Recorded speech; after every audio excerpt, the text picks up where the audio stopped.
people hungry, hopeless, scared. On our side, you see a great city again shaping up out of the ruins. Folks rebuilding it who have learned a lesson about freedom and who are ready to fight to keep it this time. Thinking about that, it feels pretty good to be a soldier here and know that you're helping them in that fight. Maybe that's one of the reasons we take our training activities as seriously as we do around here. Put that extra snap into everything to make ourselves better soldiers. Surrounded the way we are by the Red Army, we don't have a lot of space for field maneuvers, but we've still gotten pretty sharp working out in the Grunwald Forest, just outside of Berlin. Training a year round to keep us on our toes, ready for anything that might happen when and if it happens, with the knowledge that plenty can happen in Berlin, Germany, the hottest spot in Europe.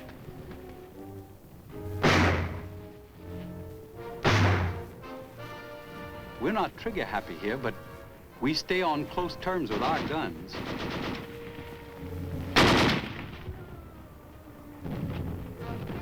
Bazookas, too. We want to get good with them.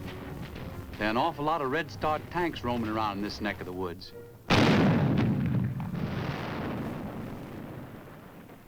And if an emergency comes in Berlin, there's pretty likely to be civil disobedience and confusion. That's why we learn how to handle riots before they occur, working with the Berlin policemen, our own men representing the mob. Main idea in our technique is to send the crowd home without bloodshed. Lives can be saved this way, instead of machine gun tactics like the Soviets have been practicing in their zone. Guess it's just another example of that difference between their side and ours. A difference felt, I believe, by every U.S. soldier here, from private on up to our commanding officer in Berlin, General Daniel himself. Berlin is a unique city divided into two opposing forms of government and two political ideologies. 1/3 of the city, the Soviet sector, lives under a communist-controlled government which operates along the lines of a police state.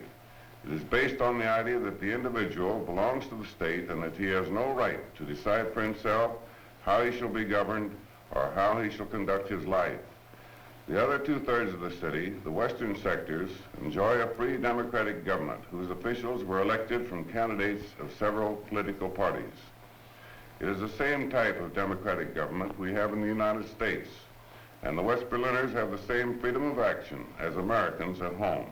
This democratic government of West Berlin has existed since the first free elections in October 1946, despite all communist efforts to destroy it and its democratic freedoms.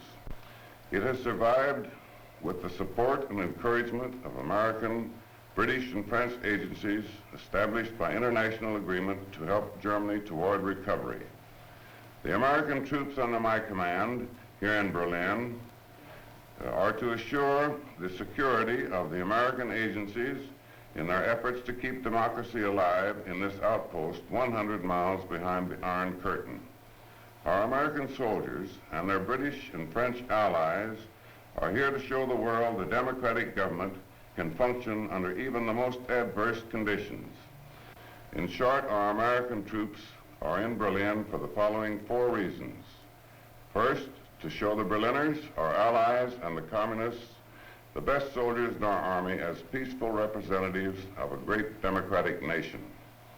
Second, to protect United States lives and property in this city where our government maintains its lawful agencies in close proximity to unfriendly elements surrounding the city.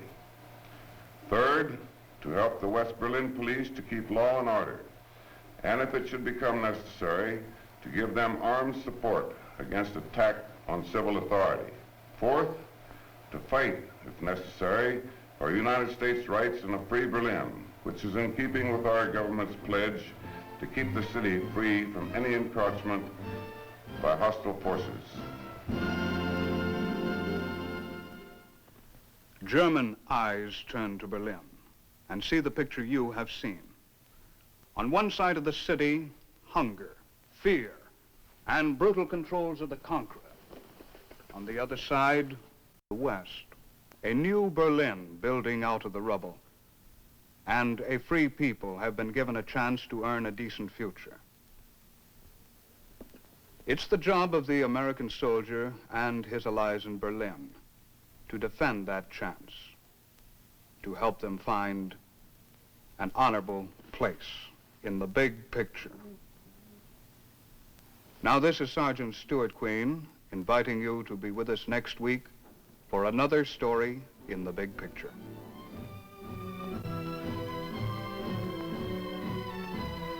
The Big Picture is a weekly television report to the nation on the activities of the Army at home and overseas.